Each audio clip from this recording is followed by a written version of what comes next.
ये एनिमे जितनी ज्यादा फनी है उससे ज्यादा तो अच्छी इसकी स्टोरी लाइन है। तो गाइस इमेजिन करो कि आपकी उम्र सिर्फ 16 साल है और अचानक से आपको पता चले कि आप पापा बन चुके हो, और किसी नॉर्मल बेबी के नहीं बल्कि एक डीमन बेबी के। तो आपका रिएक्शन क्या होगा? ये कहानी है 16 साल के स्टूडेंट ओगा की, जो कि अपने अग्रेशन और पावर्स से जाना जाता है पूरे हाई स्कूल में। इसलिए उसे हर बार अपना हाई स्कूल चेंज करना पड़ता है। इस नए हाई स्कूल में काफी गैंग के लोग उसे परेशान कर रहे होते हैं और कहते हैं कि हमने तुम्हारे बारे में बहुत कुछ सुना है। लेकिन तभी उसकी नजर ओगा के सर में एक जो बेबी होता है उसकी तरफ जाती है, जिसे देखकर वो लोग हंसने लगते हैं और कहते हैं कि ये तो बेबी सिटिंग करने आया है यहाँ पे। लेकिन तभी ओगा उसके मुंह पे खींच के पंच मारता है, जिसे देखकर वो गैंग का बंदा उसके हाथ से उस बच्चे को छीन लेता है, जिसका नाम प्लीजा बब था। वो उसे जब पता चलता है कि वो ओगा के हाथ में नहीं बल्कि किसी और के हाथ में है, तो वो रोने लगता है। उसके रोने पर बहुत ज्यादा बिजली जनरेट होती है, जिससे कि वहाँ पे खड़े सारे स्टूडेंट्स को करंट लग जाता है। इसके बाद ओगा अपने सबसे क्लोज फ्रेंड यानी कि फुरुची से वो बताता है कि वो कैसे ब्लीज़बब से मिला था। असल में वो बेबी उसका है ही नहीं, बल्कि जब लास्ट बार वो नदी के किनारे फाइट कर रहे थे कि तभी नदी से एक डेड बॉडी बहते हुए उन्हीं के नजदीक आ रही थी, जिसे देखकर बाकी के स्टूडेंट डर के मारे उस जगह से भाग जाते हैं। लेकिन ओगा उस बंदे को पानी से बाहर निकालता है और तभी अचानक से उसकी बॉडी के दो पार्ट होते हैं और उसके अंदर से एक छोटा सा बेबी बाहर आता है, जो कि और कोई नहीं बल्कि ब्लीज़बब था। इससे पहले कि मैं उसके बारे में कुछ पूछ पाता, वो बंदा वापस से पानी के अंदर चले गया। ओगा सोचता है कि शायद से ब्लीज़बब डरा हुआ है, इसलिए वो वहाँ पे स्कैरियस फेस बनाने लगता है उसका मूड ठीक करने के लिए।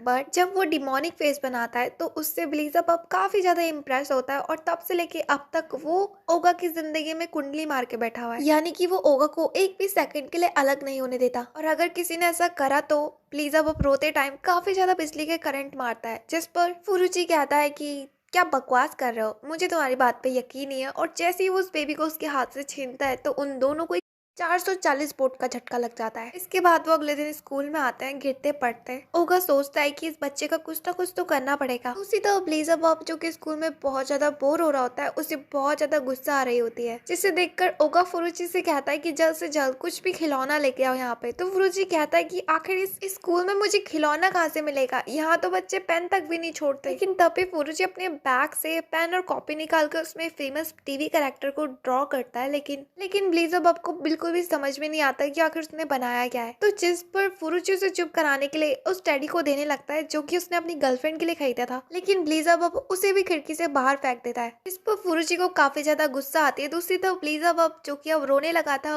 वो उसके करंट की वजह से पूरी क्लासरूम को करंट लग जाता है। इसके बाद वो गिरते पड़ते फुरुची के घर में इसी बात में डिस्कस करने के लिए जाते हैं। लेकिन फुरुची कहता है कि तुम दोनों इधर से जल्द निकलो क्योंकि मैं डेट पे जा रहा हूँ। ओगा को एक आइडिया आता है, वो उससे पूछता है कि क्यों ना तुम ब्लीज़बब को डेट पे अपने साथ ले जाओ और अपनी गर्लफ्रेंड को उसे गिफ्ट पे दे देना, इसके बाद तो तुम तीनों की हैप्पी फैमिली बन जाएगी। जिस पर फुरुची कहता है कि बिल्कुल भी नहीं, मैं इस शैतान को अपना बच्चा कभी नहीं बना सकता। जिस पर ओगा और भी ज्यादा परेशान हो जाता है, उसे कुछ भी समझ में नहीं आ रहा होता अब वो करे तो करे क्या। गुस्से में आकर वो ब्लीज़बब को डराने के लिए डिमोनिक फेस बनाने लगता है और कहता है कि इस घर से निकल जाओ, मेरी जिंदगी से भी। लेकिन ब्लीज़बब को उसका ऐसा फेस बहुत अच्छा लगता है और वो और भी ज्यादा खुश हो जाता है और ओगा से चिपक जाता है। जब वो लोग इसी बात पे बात कर रहे होते हैं कि तभी वो देखते हैं कि आसमान से एक लड़की उन्हीं के घर के तरफ आ रही है। वो लड़की जब उस जगह में पहुंचती है तो वो उन दोनों से कहती है कि मुझे नहीं लगता कि तुम शायद इस डीमन बेबी की अच्छे से केयर कर रहे हो, मैं इसकी केयर टेकर हूँ, इसलिए अब मैं इसे अपने साथ वापस ले जा रही हूँ। दूसरी तरफ ओगा कह रहा होता है कि तुम्हारी हिम्मत कैसे हुई इस जगह पे आने की, आखिर तुम हो कौन? तो वो लड़की बताती है कि मैं हेल्डा हूँ और मैं यहाँ पे इस बेबी को लेके जाऊंगी। इसके बाद वो ब्लीज़बब को खींचने लगती है, लेकिन ब्लीज़बब ने तो ओगा को बहुत टाइट से पकड़ा हुआ था, जिसे देखकर ओगा कहता है कि वो भी तुम्हारे साथ नहीं आना चाहता है तो इस जगह से निकल जाओ। तो जिस पर फुरुची उसके कान में कहता है कि तुम तो हमेशा यही चाहते थे ना कि ये बच्चा तुम्हारी जिंदगी से चले जाए, और अगर आज वो ले जाने आई है तो तुम उसे जाने क्यों नहीं दे रहे हो। इस बात को सुनकर ओगा को याद आता है कि हाँ, वो लोग तो इस बंदे से पीछे छुड़ाना चाहते थे, इसलिए अब वो भी ब्लीज़बब को अपने से दूर करने लगता है, जिससे कि ब्लीज़बब और भी ज्यादा परेशान हो जाता है। गुस्से में आकर वो उन तीनों को एक करंट दे देता है। ब्लीज़बब से करंट खाने के बाद वो तीनों के तीनों चुपचाप से इस बारे में डिस्कस करने के लिए बैठकर बात करने लगता है। वो लड़की यानी कि हेल्डा उन्हें बताती है कि लगता है कि ब्लीज़बब अपने ओगा को अपने फादर के रूप में एक्सेप्ट कर चुका है, अब उसे कोई भी तुमसे अलग नहीं कर सकता। और रही बात ब्लीज़बब की, तो उसे उसके फादर ने डीमन वर्ल्ड से ह्यूमन वर्ल्ड में इसलिए भेजा है कि वो यहाँ आकर कुछ तौर तरीके सीख सके। आने वाले टाइम पर अंडरवर्ल्ड का राजा वही बनने वाला है और वो फ्यूचर में इस दुनिया से ह्यूमैनिटी का नामो निशान मिटा देगा।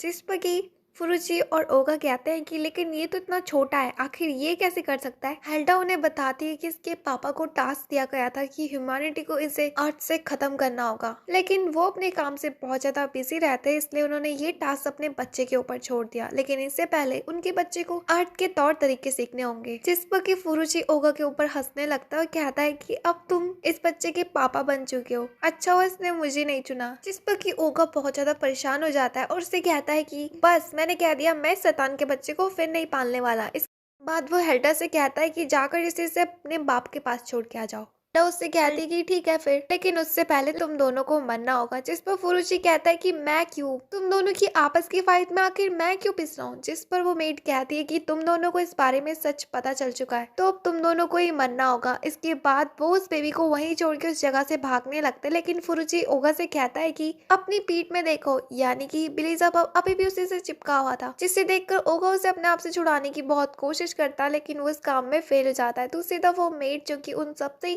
स्पीड में काफी ज्यादा तेज होती है, वो उनके आगे जाके खड़ी हो जाती है और कहती है कि तुम मुझसे नहीं भाग सकते। और अब वो पूरे दिन भर ऐसी भागा दौड़ी कर रहे होते हैं एक दूसरे से, लेकिन एक टाइम पर हेल्डा उसके फेस पर अपनी स्वार रख देती है और कहती है कि अब बहुत हुआ, जिससे कि ओगा का चेहरा कट जाता है। और जैसे ही उसका खून बेलिज़ेबब के ऊपर गिरता है तो बेलिज़ेबब को काफी ज्यादा गुस्सा आता है और वो रोने लगता है, जिससे कि उसके पावर्स की वजह से वहाँ पे काफी बड़ा ब्लास्ट होता है और उससे करंट इतना ज्यादा फ्लो हो रहा था जो कि आसपास की काफी जगहों तक फैल रहा था। ये देखकर फुरुची कहता है कि क्या इस ब्लास्ट में वो दोनों के दोनों मारे गए, लेकिन जैसे ही वो देखते हैं कि वो दोनों तो बिल्कुल ठीक है, ओगा उस बेबी से कहता है कि तुम्हें बात बात पे नहीं रोना चाहिए, अगर तुम ऐसे ही रोते रहोगे तो बाकी लोग तुम्हें वीक समझेंगे। इसके बाद जैसे ही वो उस जगह से जा रहा होता है, लेकिन दूसरी तरफ उसके ब्लास्ट की वजह से वो टावर कमजोर हो चुका था और अब वो बेलिज़ेबब के ऊपर गिरने ही वाला था। ये देखकर ओगा उसे बचाने के लिए जैसे ही उस जगह में पहुंचता, इससे पहले कि वो टावर उन दोनों के ऊपर गिरता, बेलिज़ेबब की पावर के वजह से वो अपने आप को और ओगा को भी बचा लेता है अपने डिमोनिक पावर से। इसके बाद हम ओगा को देखते हैं जो कि लगभग 2 दिन बाद अपनी नींद से उठता है। उसे लग रहा होता है कि शायद ये सब कुछ एक सपना था। यहाँ वो एक लंबी सी सांस लेता है। जैसे वो पीछे मुड़ता है तो वो देखता है कि हेल्डा और उसके हाथों में बेलिज़ेबब है। वो उससे गुड मॉर्निंग कहते हैं, जिसे देखकर ओगा बहुत ज्यादा हैरान होता है और चिल्लाने लगता है कि तुम दोनों, यानी कि ये सब कुछ सच है। जिस पर हेल्डा कहती है कि हाँ, और आज के बाद हम दोनों को इस बेबी की अच्छे से केयर करनी होगी। ये बारे में हेल्डा ने उसकी पूरी फैमिली को भी ऑलरेडी बता चुका है। अगले दिन जब ओगा अपने स्कूल से वापस आता है तो वो देखता है कि हेल्डा ने उसकी पूरी फैमिली के लिए डिनर भी तैयार करा हुआ है और इवन कि उसकी फैमिली ने भी हेल्डा को ओगा की गर्लफ्रेंड के रूप में एक्सेप्ट कर चुका है। जिस पर कि ओगा उसे अपने रूम में लेके जाता है और कहता है कि तुम और तुम्हारा वो बच्चा, तुम दोनों के दोनों अपना बोरिया बिस्तरा बांधो और अपने उस जगह में वापस चले जाओ जहाँ से तुम निकले हो। हेल्डा मना कर देती है और कहते हैं कि ये काम तो हो ही नहीं सकता, क्योंकि बेलिज़ेबब ने तुम्हें ही अपने फादर के रूप में चूज कर चुका है और अगर तुम उसे जबरदस्ती या फिर अपने आप से किसी भी तरीके से अलग करने की कोशिश करोगे तो वो रोएगा और तुम्हें पता है कि रोने के बाद तो क्या होता है। और अगर वो ओगा से 15 मीटर से ज्यादा दूर होगा तो उसके बाद ओगा के ऊपर और भी ज्यादा करंट लगेगा, जो कि पहले वाले करंट से काफी होगा। अगले दिन स्कूल में कुछ स्कूल के गैंग मेंबर्स जो कि ओगा से बदला लेना चाहते थे, वो यहाँ पे बेलिज़ेबब को पकड़ लेते हैं, क्योंकि आजकल वो ओगा के साथ जाता रहता है। अब ये देखकर ओगा उन लोगों से कहता है कि जल्दी से जल्दी उस बेबी को मेरे पास ले आओ, नहीं तो बहुत बुरा होगा। और होता भी यही है, उसके रोने पर उन सबको ही करंट लग जाता है। अगले दिन जब वो एल्डा के साथ अपने घर में आता है तो वहाँ पे वही बंदा पहुंच जाता है जिसका नाम एलिन होता है और वो वहाँ पहुंचते ही उसकी बॉडी के अंदर से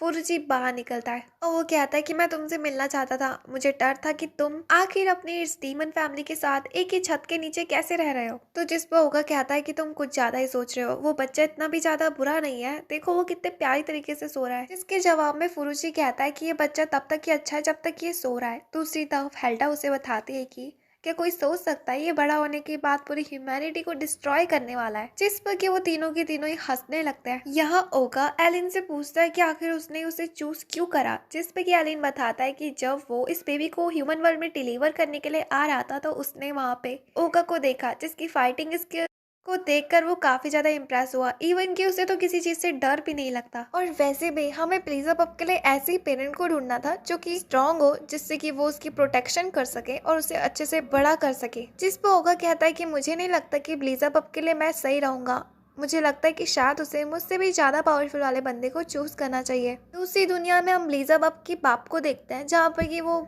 अपने साथियों के साथ गेम खेल रहा होता है। इसका मतलब कि वो वहाँ से अपना टाइम वेस्ट कर रहा है, उसके पास कोई भी जरूरी काम नहीं है। तभी एक सेवक आकर उसे बताता है कि प्लीज अब अपने वहाँ पे अपने पेरेंट्स को चूज कर चुका है अर्थ में, और अब वो उसे ओगा की फोटो दिखाता है, जिस पर कि उसका बाप कहता है कि चलो कम से कम मुझे उस शैतान के बच्चे से तो छुटकारा मिला। और इसके बाद वो उसे प्लीज अब आपका एक फेवरेट वाला खिलौना देता है और कहता है कि इसे अर्थ में डिलीवर करा देना। दूसरी तरफ हम ओगा को देखते हैं, जो कि अगले दिन पूरी स्कूल में अपने से भी ज्यादा पावरफुल वाले बंदे को ढूंढ रहा होता है प्लीज अब के लिए। दूसरी तरफ हम ओगा की क्लास का सीन देखते हैं, जहाँ पे कि हम हेल्डा को देखते हैं। वहाँ पर वो प्लीज अब का फेवरेट वाला देने के लिए आई होती है, बट वो देखती है वहाँ पे फुरुची के अलावा तो कोई और है ही नहीं। दूसरी तरफ क्लास के स्टूडेंट्स जो कि हेल्डा को वहाँ देखकर काफी ज्यादा हैरान होता है कि आखिर उनके स्कूल में पहली बार कोई लड़की, अब जिस पर कि एक बंदा हेल्डा के ऊपर लाइन मारने लगता है। उसे ऐसा करता देख हेल्डा अपनी तलवार निकाल देती है और उसे इतनी जोर से किक मारती है कि वो खिड़की से बाहर जाकर गिरता है। ये सब कुछ देखकर क्लास के स्टूडेंट्स काफी ज्यादा डर जाते हैं और वो क्लास से भागने लगते हैं। दूसरी तरफ ओगा जो कि बाहर गेड़िया मार रहा होता है, जब वो अपने क्लास के स्टूडेंट्स को देखता है ऐसे भागते हुए, तो उसे लगता है कि शायद अब उसे वो बंदा मिल चुका है जो कि प्लीज अब के लिए बिल्कुल सही रहेगा। लेकिन वो तो हेल्डा होती है जो कि वहाँ प्लीज अब का खिलौना लौटाने आई थी। उसे खिलौना देने के बाद हम दूसरी तरफ ओगा को देखते हैं, जिसने की पूरी उम्मीद हार चुकी थी कि शायद उसे अब से ज्यादा पावरफुल बंदा मिल ही ना पाए। तभी उसे याद आता है कि शायद हमारे स्कूल का प्रिंसिपल इस काम में कुछ मदद कर सकता है। और जैसे ही वो प्रिंसिपल के पास जाते हैं तो वो देखते हैं कि प्रिंसिपल तो खुद कुछ ही दिनों का मेहमान है, यानी कि वो काफी ज्यादा बूढ़ा है और वो तो प्लीज अब का ख्याल बिल्कुल नहीं रख पाएगा। और अब जब वो अपनी क्लास की तरफ जा ही रहे होते हैं कि तभी अचानक से प्लीज अब जो कि अपने खिलौने के साथ खेल रहा होता है, वो अचानक से रोने लगता है, जिसके वजह से उन सबको एक बार फिर से शौक लगता है। जिसे देखकर ओगा कहता है कि आखिर इस बंदे की परेशानी क्या है, क्या तुम मुझे बता सकती हो कि आखिर अब ये किस बात के लिए रो रहा है। जिस पर हेल्डा कहती है कि शायद इसे भूख लगी होगी, इसलिए हमें जल्द से जल्द प्लीज अब के लिए काऊ मिल्क ढूंढना होगा। इसके बाद वो लोग स्कूल के कैंटीन में जाते हैं, जहाँ पर कि वो प्लीज अब के लिए एक काऊ मिल्क का पैकेट खरीदते हैं। लेकिन कुछ बंदे जो वहाँ लड़ाई कर रहे होते हैं, उनकी वजह से प्लीज अब के हाथ से वो काऊ मिल्क का पैकेट नीचे गिर जाता है, जिसे देखकर प्लीज अब और भी जोर से रोने लगता है और पूरी बिल्डिंग तबाह हो जाती है। इसके बाद हम ओका और प्लीज अब को नदी के किनारे देखते हैं, जहाँ पर कि वो एक दूसरे से फेस टू फेस डिस्कशन करने के लिए आए होते हैं। ओका उससे कहता है कि तुम जैसे कि डेमन के बच्चे हो, तो तुम्हें हर बात पे रोना ये शोभा नहीं करता। एटलीस्ट थोड़ा बहुत तो स्ट्रांग बनो, बात बात पे रोना तो लोग तुम्हें डरपोक समझेंगे। और जब वो ये बात कर ही रहे होते हैं कि तभी हम अचानक से दो ट्विंस लड़कों को देखते हैं, जो कि ओगा से बदला लेने के चक्कर में प्लीज अब को अपने साथ ले जाते हैं। ओगा जो कि उन लोगों को मना कर रहा होता है कि रुक जाओ, नहीं तो हम सबके लिए बहुत ज्यादा बुरा होगा। अगर प्लीज अब उससे 15 मीटर की दूरी में और रहा तो करंट का फ्लो और भी ज्यादा तेजी से होगा और पूरा शहर तक भी तबाह हो सकता है। लेकिन उन लोगों को तो क्या पड़ा था, उनको तो कुछ भी समझ में नहीं आ रहा था। दूसरी तरफ वहाँ पे एलिन भी पहुंच जाता है और वो ओगा को अपनी बॉडी के अंदर रख लेता है टेलीपोर्ट होने के लिए, और सीधा वो बाइक के सामने खड़ा हो जाता है, जिसके बाद उनकी बाइक का एक्सीडेंट हो जाता है। वो सीधा नीचे गिर जाते हैं। ओगा जो कि उन दोनों से कहता है कि तुमने गलत बंदे से पंगा ले लिया, और इसके बाद वो उन्हें बहुत ज्यादा धोता है। दूसरी तरफ ये सब कुछ हेल्डा दूर से देख रही होती है और वो कहती है कि मुझे नहीं लगता ओगा को किसी और फादर की जरूरत है। असल में उसके अंदर खुद ही एक अच्छा पिता बनने की सारी क्वालिटीज मौजूद है। अगले दिन का हम सीन देखते हैं, जहाँ पर कि ओगा जब अपनी नींद से उठता है तो वो देखता है कि प्लीज अब उसके बगल में ही सोया हुआ है। इसके बाद वो कॉलेज के लिए निकल रहा होता है, तो हेल्डा उसे बताती है कि प्लीज अब आपको दिन में लगभग 5 बार भूख लगेगी, तो उसको तुम्हें स्पेशल मिल्क बना कर देना होगा। जिस पर कि ओगा ध्यान नहीं दे रहा होता है, तो हेल्डा उसे मार के कहती है कि तुम सुन भी रहे हो मैं क्या बोल रही हूँ। इसके बाद वो दोनों स्कूल के लिए निकल जाते हैं, जहाँ हम देखते हैं कि रास्ते में प्लीज अब आपको भूख लग जाती है और वो बीच रोड में बैठकर उसे फीड कराने लगता है और उससे कहता है कि अगर तुम्हें भूख लगती है तो मुंह से बोलो, बार बार ये करंट के झटके देना। दूसरी तरफ हम कुछ लेडीज को देखते हैं जो कि कह रही होती है कि आखिर कैसा बाप है अपने बच्चे के ऊपर चिल्ला रहा है, जिस पर कि ओगा पीछे मुड़ता है और उन्हें घूरने लगता है। उससे ऐसी डरावनी आंखों को देखकर वो लोग डर के मारे उस जगह से भाग जाते हैं। दूसरी तरफ हम देखते हैं कि वो दोनों भी स्कूल के लिए निकल जाते हैं, लेकिन गलती से ओगा प्लीज अब आपका दूध रास्ते में ही भूल जाता है। जब वो दोनों स्कूल में पहुंचते हैं तो प्लीज अब आपको वापस से भूख लग जाती है, लेकिन ओगा देखता है कि उसके बैग पे तो दूध है ही नहीं। अब वो वहाँ पे फुरुची से कहने लगता है कि प्लीज जब तक मैं इसके लिए दूध ढूंढ के लाऊं तब तक इसका ध्यान रखना और इसे रोने भी मत देना। लेकिन तभी वहाँ पर एलिन भी आ जाता है। उसे देखकर ओगा कहता है कि तुम यहाँ पे क्या कर रहे हो, जिस पर कि एलिन बताता है कि आज से मैं भी प्लीज अब आपके नजदीक रहूंगा और अब तो मैं तुम्हारे घर में भी रह सकता हूँ, क्योंकि मैंने तुम्हारी फैमिली को पहले ही मना चुका है कि हम दोनों के बीच में कुछ चल रहा है। जिस पर ओगा कहता है कि मतलब, तो एलिन बताता है कि मैंने तुम्हारे घर वालों से कहा है कि हम दोनों रिलेशनशिप में हैं, जिससे कि तुम्हारी फैमिली वालों को ये लगता है कि तुम गे हो, लेकिन तुम्हें चिंता करने की जरूरत नहीं है। मैं भी अच्छी वाइफ होने का पूरा ड्यूटी निभाऊंगा। प्लीज, अब आपको भूख लगी है ना, तो शायद मैं कुछ मदद कर सकूं। जिस पर ओगा कहता है कि इसे बकवास कर रहा है, हमारा टाइम वेस्ट कर रहा है। इसके बाद ओगा सीधा भागते हुए स्कूल के कैंटीन में पहुंचता है, जहाँ पर कि उसे मिल्क का सिर्फ लास्ट डब्बा मिलता है, लेकिन वहाँ पे कुछ लोग पहले से ही मौजूद थे जिन्होंने कि उसे पहले ही खरीद चुका था। ओगा उनसे रिक्वेस्ट करने लगता है कि प्लीज मुझे ये दे दो, मुझे सबसे ज्यादा जरूरत है। जिस पर कि वो लोग मना करते हैं, तो एट द एंड ओगा को उन सबको डोज देना ही पड़ता है। यहाँ पर ओगा देखता है कि प्लीज अब अपने इतने सारे पैकेट्स पी चुके हैं, लेकिन अभी भी वो साला भूखा है। जब ओगा क्लासरूम में पहुंचता है तो वो देखता है कि वहाँ पे सिर्फ और सिर्फ उन्हीं के क्लास के बच्चे नहीं बल्कि सीनियर्स भी मौजूद है, जो कि वहाँ पर ओगा से बदला लेने के लिए आए हुए हैं, जो भी उसने कैंटीन में उसके बंदों के साथ करा था। उनका लीडर जैकी होता है, जो कि वहाँ पे कंटिन्यूसली वही वाला मिल्क पी रहा होता है जो कि ओगा लीज़ाबब को फीड करता है, और शायद इसी वजह से वो ओगा के पीछे पड़ा हुआ है। ओगा जब क्लासरूम में पहुंचता है तो उसे डर नहीं बल्कि खुशी हो रही होती है कि फाइनली अब उसे अपने से भी ज्यादा पावरफुल बंदा मिल चुका है, जो कि लीज़ाबब का ख्याल रख सकता है। दूसरी तरफ जैकी का जो पार्टनर होता है यानी कि शिरोयामा, वो कह रहा होता है कि यही वो बंदा है जिसने की कैंटीन की आपकी सारी फेवरेट ड्रिंक्स पी गया। तो जिस पर जैकी कह रहा होता है कि अगर ये इतना ही ज्यादा स्ट्रॉन्ग है तो इसे तो हमारी टीम में होना चाहिए। और अब वो ओगा से कहता है कि अगर उसने शिरोयामा के ऊपर एक भी अटैक कर दिया तो उसे हम अपनी टीम में ले लेंगे। तो जिस पर ओगा एग्री हो जाता है और वो उसे खींच के लात मारता है, तो जिस पर कि शिरोयामा पहले ही उसमें नॉकआउट हो जाता है। अब उसके ऐसे स्किल्स को देखकर जैकी कहता है कि ठीक है, ओगा आज से हमारी टीम का मेंबर है। और इसके बाद वो प्लीज अब सर पर हाथ पैरने लगता है और वो ओगा से कहता है कि अभी भी जितना कचरा हो रखा है क्लासरूम में उसे साफ करो, जिससे कि ओगा का ईगो हर्ट हो जाता है और वो किससे कहता है कि मैं तुम्हारे बाप का नौकर नहीं हूँ। और फिर वो गुस्से से उसे लात मारता है, जिस पर कि जैकी बहुत ज्यादा नाराज हो जाता है। वो अपनी डिफेंस के लिए ओगा के ऊपर किक मारता है, लेकिन ओगा उसके किक को बड़ी आसानी से ब्लॉक करके उसे भी खिड़की से बाहर फेंक देता है, जिसे देखकर प्लीज अब तो बहुत ज्यादा खुश हो रहा होता है। लेकिन ओगा जिसके हाथों से फिर से एक पावरफुल वाला बंदा छूट गया। अब वो चारों के चारों स्कूल की छत में बैठे होते हैं और सोच रहे होते हैं कि आखिर हम लीज़ाबब के लिए नया बाप कैसे ढूंढेंगे। लेकिन लीज़ाबब जो कि एक बार फिर से रोने लगता है और वो पूरे दिन भर चुप ही नहीं होता। जिस पर कि वो घर भी पहुंच जाते हैं तो वो हेल्डा से पूछता है कि आखिर अब इसको क्या दिक्कत है। तो हेल्डा बताते हैं कि शायद ये बहुत ज्यादा थक चुका है और अब उसे नींद आ रही है और अच्छा बाप होने के नाते उसे नींदी करानी पड़ेगी। अब उसके सुलाने पर लीज़ाबब सो जाता है और यहाँ पे दूसरी तरफ हम ओगा को सपने में देख रहे होते हैं, जो कि बीच के किनारे आराम से नदी में सो रहा होता है। उसे पता था कि शायद वो सपना देख रहा है और शायद लीज़ाबब ने उसका बिस्तर गीला कर दिया है, लेकिन जब वो उठता है तो देखता है कि असल में हालात तो कुछ और ही है, क्योंकि लीज़ाबब बिस्तर गीला नहीं बल्कि उनके घर में पूरी बाढ़ ले आया। और जब वो इस सब कुछ के बारे में हेल्डा से पूछता है तो हेल्डा बताती है कि ये लीज़ाबब की यूरिन है और ये ह्यूमैनिटी डिस्ट्रॉय करने का सबसे पहला कदम है, यानी कि हम कुछ नहीं कर सकते, क्योंकि अगर ऐसे ही चलता रहा तो 2-3 घंटे बाद लीज़ाबब की वजह से पूरे शहर में बाढ़ आ जाएगी। जिसे देखकर ओगा कहता है कि तुम तो ऐसे बोल रही हो जैसे कि ये किसी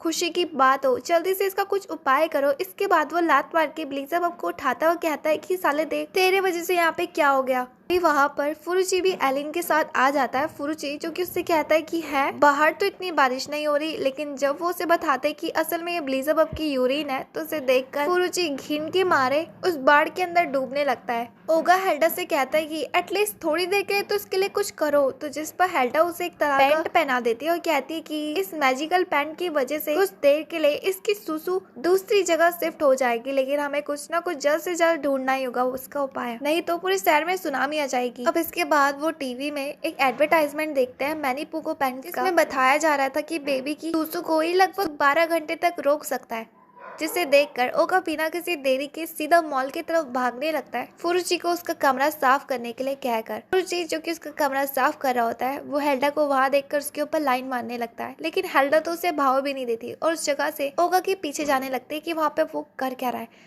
तो उसी तरह ओगा जब मॉल में पहुंचता है तो वो देखता है कि असल में वहाँ पर जो बंदा काम कर रहा है वो उन्हीं के हाई स्कूल का है। पहले तो उसे शर्म आ रही होती है, लेकिन बाद में वो उससे पूछ ही लेता है। इसके बाद ओगा सबसे अच्छे वाले डायपर्स वहाँ पर खरीदने लगता है। उसी तरह हेल्डा भी उस जगह में पहुंच जाती है और हेल्डा का पीछा करते करते फुरुची भी, और उनके वहाँ आते ही हम देखते हैं कि कुछ रॉबर्स भी उस मॉल को आकर घेर लेते हैं, उस जगह को हाईजैक कर लेते हैं वो कहते हैं कि तुम में से कोई भी अब इस जगह से बाहर नहीं निकल सकता। वो लोग उन्हें डराने के लिए वहाँ पे सब कुछ करता है, यानी कि उनका लीडर वहाँ पे शूट तक करता है। लेकिन हम देखते हैं कि हेल्डा और उन सबको डर नहीं लग रहा होता है। दूसरी तरफ प्लीज़ा बब जो कि उस गन को देखकर काफ़ी ज़्यादा इम्प्रेस हो चुका था, वो उस गन के जैसे ही पास आता है तो उसकी जो लोहे का पैन टाइप का होता है उस पर वो गन अटक जाती है। अब यहाँ पर ब्लीज़अप अपने आप को उस निकाल से बाहर निकालने के लिए काफी कोशिश करता है, लेकिन वो उस गन से नहीं छूट पा रहा था। अब उन्हें ऐसा करता देख ओगा को बहुत ज्यादा गुस्सा आ रही होती है, लेकिन फुरुची उसके कान में कहता है कि ये तो तुम्हारे लिए अच्छी बात है ना, अगर वो ब्लीज़अप को अपने साथ हांगकांग ले जाएंगे तो एटलीस्ट जापान तो सेफ हो जाएगा। दूसरी तरफ ब्लीज़अप जो कि अपने आप को उस जगह से निकालने की बहुत कोशिश कर रहा होता है, गुस्से में आकर वो वहाँ पे काफी तेज करंट छोड़ने लगता है, जिस वजह से वो सबके सब लोग जल जाते हैं। अब यहाँ हेल्डा कहती कि बस बहुत हुआ। यहाँ वो उन लोगों से कहती है कि क्या तुम अपने साथ ब्लीज़अप का ख्याल भी रख सकते हो, वो डीमन लॉर्ड है जो कि फ्यूचर में ह्यूमैनिटी को डिस्ट्रॉय करने वाला है। अगर तुम इस काम के लिए हाँ बोलते हो तो हम सही सलामत तुम्हें इस जगह से तुम्हारे इलाके यानी हांगकांग भेज देंगे। लेकिन वो लोग इससे पहले कि कुछ सोचते, ओगा को गुस्सा आती है और वो एक पंच मारता है और ब्लीज़अप को उनके हाथों से भी ले लेता है। दूसरी तरफ ब्लीज़अप जो कि उसने पहना हुआ था उस गन की वजह से वो टूट जाता है। एट द एंड वो पूरा मॉल बाढ़ की वजह से डूब जाता है। अगले सुबह हम ओगा को उसके स्कूल में देखते हैं, जहाँ पे कि वो फुरुची के साथ छत में बैठ रहा होता है। वो फुरुची का टिफिन खा रहा होता है, जिसे देखकर फुरुची को काफी ज्यादा गुस्सा आ रही होती है। अब ओगा अपने हाथ में नोटिस करता है कि किसी तरह का मार्क बना हुआ है, जो कि शायद पहले था ही नहीं। फिर उस जगह में अचानक से एलिन और हेल्डा भी पहुंच जाती है, जो कि वहाँ पे ब्लीज़अप का दूध लौटाने के लिए आए होते हैं। तो इसी बहाने ओगा उनसे पूछने लगता है कि क्या तुम बता सकते हो ये किस तरह का मार्क है। तो एलिन बताता है कि मेरे अकॉर्डिंग शायद से ये और ब्लीज़अप के बीच में तुम दोनों का एक कॉन्ट्रैक्ट साइन है, यानी कि आज से लेकर तुम ब्लीज़अप के एक वैसल हो। ब्लीज़अप अभी जैसे अपनी उम्र में छोटा है तो उसे अपनी ज्यादा से ज्यादा पावर यूज करने के लिए एक वैसल की जरूरत होगी, और वो वैसल और कोई नहीं बल्कि तुम बनोगे।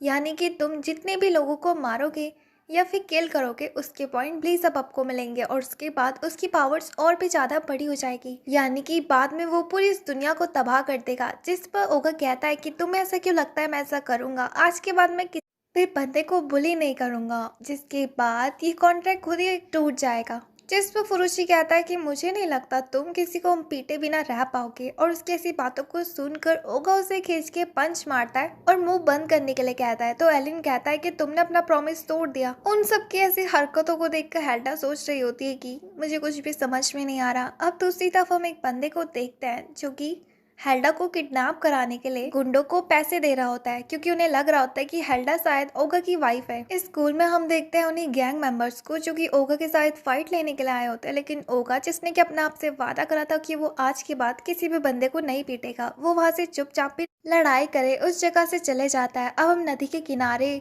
ओगा को ब्लीज़अप के साथ देखता है, जहाँ वो ब्लीज़अप को समझा रहा होता है कि तुम्हें बात बात पे नहीं रोना चाहिए। तुम्हें पता भी है तुम्हारे थोड़े से रोने की वजह से आसपास के लोगों को कितनी ज्यादा तकलीफ होती है। तभी वहां पर वो गुंडे भी पहुंच जाते हैं, जिन्हें देखकर ओगा ब्लीज़अप को उस जगह से लेकर भागने लगता है, क्योंकि उसने वादा करा था वो किसी को भी नहीं पीटेगा। लेकिन वो गुंडे उसके पीछे हाथ धोकर पड़े हुए थे, जिस पर कि ओगा नदी में कूद जाता है और अपने घर की तरफ चले जाता है। दूसरी तरफ उसके घर की तरफ हम हेल्डा और फुरुची को देखते हैं, जब वो दोनों रास्ते से जा रहे होते हैं कि तभी वहाँ पे वही गुंडे पहुंच जाते हैं जिन्होंने की हेल्डा को किडनैप करने के लिए पैसे लिए हुए थे। अगले सीन में हम फुरुची को देखते हैं जो की बहुत ज्यादा पिट चुका था। दूसरी तरफ वो अपने आप को एक अनजान जगह में भी देखता है और उसके बगल में हेल्डा बेहोशी की हालत में पड़ी हुई थी। फुरुची जब ऊपर देखता है तो वो देखता है कि वही गुंडे जिन्होंने की हेल्डा के ऊपर अपनी गन पॉइंट करके रखी है, वो हेल्डा से बोल रहे होते हैं कि अभी के अभी ओगा को फोन मिलाकर यहाँ पर बुलाओ। लेकिन हेल्डा बोलती है कि उसके पास किसी भी तरह का फोन मौजूद नहीं है, जिस पर कि वो लोग उसकी बातों पर यकीन नहीं करते हैं और उसे शूट करने लगता है। उसकी जान बचाने के लिए फुरुची अपना हाथ खड़ा करता है और कहता है कि मैं ओगा को फोन मिलाता हूँ। तो उसी तरफ हम ओगा को देखते हैं जो कि नदी पार करके अपने घर की तरफ जा ही रहा होता है कि वो गुंडे वहां भी पहुंच जाते हैं उसे पकड़ने के लिए, कि तभी वहां पर फुरुची का कॉल उसे आता है और वो उससे बताता है कि जल्दी से जल्दी इधर आ जाओ। तो उसी तरफ हम उसी जगह में देखते हैं जहाँ पे कि उन गुंडों ने उन्हें किडनैप करके रखा हुआ था। तभी एक गुंडा अपने मालिक को बताता है कि कोई अजीब सा आदमी अभी पकड़ा गया है जासूसी करता हुआ, और वो और कोई नहीं बल्कि एलिन होता है। जिस पर फुरुची कहता है कि तुम्हारे इतना लंबा चौड़ा होने का क्या फायदा जब तुम इतनी आसानी से इनके हाथों पकड़े गए। लगता है अब तो हमें सिर्फ ओगा ही बचा पाएगा, बट वो है कहाँ। तभी ओगा उसकी बॉडी के अंदर से टेलीपोर्ट होकर उस जगह में पहुंच जाता है, जिसे देखकर उन सबका मुंह खुला का खुला रह जाता है। इसके बाद ओगा उन सारे गुंडे को पीटने लगता है, जिसे देखकर फुरुजी कहता है कि तुमने तो वादा कर था ना तुम किसी को नहीं मारोगे। जिस पर ओगा कहता है कि लातों के भूत बातों से नहीं मानते, ये कहानी तो तुमने सुनी होगी ना। और इसके बाद वो एक एक करके उन सबको धो देता है अच्छे से, जहाँ हम देखते हैं कि अचानक से उसके गुस्से की वजह से उसकी डिमोनिक पावर्स भी एक्टिवेट हो जाती है और वो एक एक करके उन सारे गुंडों को वहीं पर हरा देता है। इसके बाद हेल्डा ओगा के पास आती है और उसके हाथ को देखती है, जहाँ पर कि उसका मार्क अब और भी ज्यादा बड़ा हो चुका था, शायद उसके गुस्से और लोगों को मारने की वजह से। यानी कि उसका ये प्लान भी फेल हो गया। अब कुछ दिनों बाद का सीन हम देखते हैं, जहाँ पर कि ओगा काफी दिनों से घर में बैठ के सिर्फ और सिर्फ वीडियो गेम्स खेल रहा था, जिस वजह से उसका मार्क वापस से नॉर्मल हो चुका था साइज में। जब वो इस बारे में हेल्डा को बताता है तो हेल्डा को बहुत ज्यादा गुस्सा आती है कि वो ऐसे बकवास से गेम खेल रहा है, वो भी हमारे यंग मास्टर के सामने। इसके बाद वो उसे एक डेमोनिक टाइप का खिलौना दिखाती है, जो कि वो असल में ब्लीजा बब के लिए तैयार कर रहे थे। यहाँ दूसरी तरफ ब्लीजा बब जो कि सो रहा होता है, इसी मौके का फायदा उठाकर वो उस खिलौने को बना रहे होते हैं। लेकिन वो खिलौना तो उन दोनों की समझ में भी नहीं आ रहा था। जैसे वो दोनों उस खिलौने के आखिरी हिस्से को जोड़ते हैं कि तभी अचानक से वहाँ पे शील्ड बन जाती है, जिस वजह से वो दोनों ही उसके अंदर कैद हो जाते हैं। हेल्डा उसे धक्का मार के उस जगह से पहले निकालने की कोशिश करती है, लेकिन तब तक लेट हो चुका था। यहाँ पर ओगा जो कि उसके ऊपर बहुत चिल्ला रहा होता है, वो कहता है कि आखिर ये क्या है, हम इस जगह से बाहर कैसे निकलेंगे। जिस पर हेल्डा कहती है कि शायद से ये कीड़े मकोड़े पकड़ने वाला केज है। इसके बाद वो उस बुक में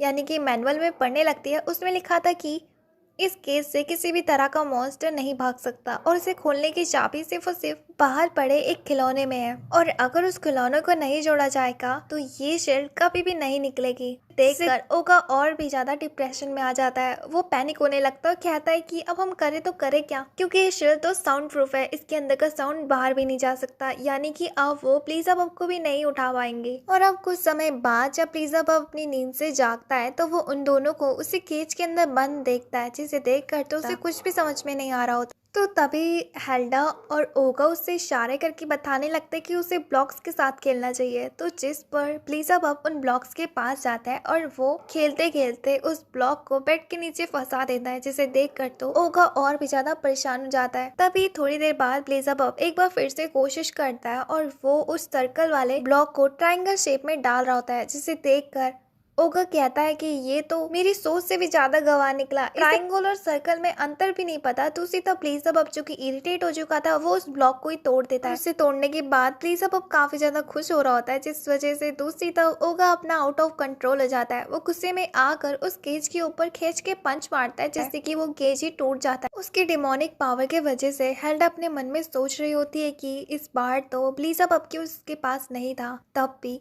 ओगा ने अपनी डिमोनिक पावर को कैसे यूज कर लिया। जब वो उसके हाथ में देखती है तो वो दोनों देखते हैं कि अब उसका मार्क एक बार फिर से बड़ा हो चुका है। अब अगले दिन स्कूल में फुरुजी ओगा की शक्ल देखकर कह रहा होता है कि लगता है तुमने लास्ट वीक काफी ज्यादा एंजॉय करा। तो जिस पर ओगा कहता है कि हाँ तुम्हें भी वो एंजॉय चाहिए, और जैसे ही वो उसे पीटने वाला होता है तो दूसरी तरफ वो देखते हैं कि प्लीजा बब अपने खिलौने के बैग्स में से खिलौने बाहर फेंकने लगे। तभी अचानक से वो एक बक्सा खोलता है, जिसकी वजह से प्लीजा बब डॉक्टर बन जाता है और वो दोनों के दोनों नर्स। और वो गेम बताता है कि अगर उन दोनों ने पेशेंट्स का इलाज नहीं करा तो वो हमेशा ऐसे ही कपड़ों में रहेंगे, जिसे देखकर वो दोनों ही परेशान हो जाते हैं। लेकिन जब ओगा को ये पता चलता है कि वो इस मेडिसिन किट की मदद से कुछ भी चीज को ठीक कर सकता है, तो उसे आइडिया आता है कि क्यों ना मैं इससे अपने स्मार्क को हटा दूं। उसी तरफ उन गुंडों को पता चलता है कि आज ओगा और फुरुजी लड़कियों के कपड़ों में घूम रहे हैं, तो ये देखकर वो दोनों काफी ज्यादा हंसते और उसका मजाक उड़ाते हैं। दूसरी तरफ इसी बहाने को बनाकर वो उन दोनों को पीटने के लिए निकल पड़ते हैं। दूसरी तरफ जब वो ऑफिस में पहुंचते हैं तो वो वहां देखते हैं कि कैसे लोग आइस की वजह से फ्रीज हो चुके हैं और ऑफिस से अजीब सी डरावनी आवाजें आ रही है। अब वो लोग उस जगह से भागने की कोशिश करते, इससे पहले ही ऑफिस के अंदर से कुछ चीज उन्हें अपनी तरफ खींचने लगते हैं। अब एंड में हम देखते हैं कि वो और कोई नहीं बल्कि ओगा, फुरुजी और प्लीजा बब होता है। प्लीजा बब जो कि डॉक्टर बन के उन सबका इलाज कर रहा होता है। उन्होंने उन लोगों के ऊपर सारे एक्सपेरिमेंट्स कर चुके थे, जिनकी वजह से उनकी हालत बिल्कुल खराब हो चुकी थी, लेकिन अभी भी उन्हें वापस से इन सारी चीजों को ठीक करने का इलाज नहीं मिला था।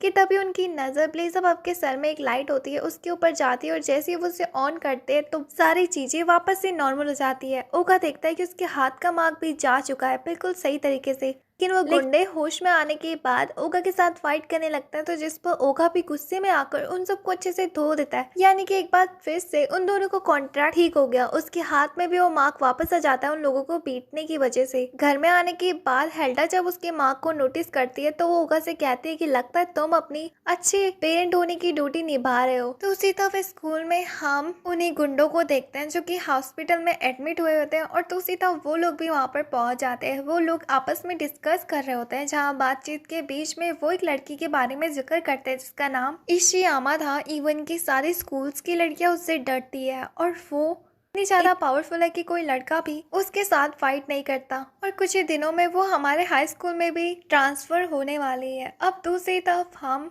ओगा के घर का सीन देखते हैं, जहाँ पर कि जब वो सबके सब डिनर कर रहे होते हैं, तो जो ओगा के फादर होते हैं वो ब्लीज़अप को खुश करने के लिए खिला रहे होते हैं, लेकिन ब्लीज़अप तो बिल्कुल भी इंटरेस्टेड नहीं होता। जिस पर कि ओगा की मदर उनसे कहने लगती है कि मुझे लगता है ब्लीज़अप को अपने ही साथ के उम्र के वाले बच्चों के साथ खेलना चाहिए। और अब वो ओगा से कहती है कि तुम बाकी बच्चों के साथ इसे इंट्रोड्यूस क्यों नहीं कराते हो, शायद इसे भी एक नई मॉम और बच्चों की जरूरत है। लेकिन ओगा को तो ये सब कुछ बकवास लग रहा होता है। दूसरी तरफ हम अगले दिन ओगा को फुरुची के साथ पार्क में देखते हैं, जहाँ पे कि वो बाकी बच्चों के साथ मिलाने के लिए ब्लीज़अप को लाया होता है। और जब वो सारी बातों के बारे में फुरुची को बताता है तो फुरुची कहता है कि अगर एक बार तुम्हारी शादी हो गई तो इसके बाद ब्लीज़अप और ओगा मुझे कभी भी परेशान नहीं करेंगे। और यही सारी चीजों को सोचकर वो मनी मन खुश हो रहा होता है। पार्क में ब्लीज़अप आगे की तरफ इशारा कर रहा होता है, तो ओगा देखता है कि एक फादर अपने बच्चे को आसमान में उठाकर उसे कैच कर रहा है, जिसे देखकर ब्लीज़अप से कहने लगता है कि मुझे भी ऐसा ही करो। तो जिस पर ओगा उसे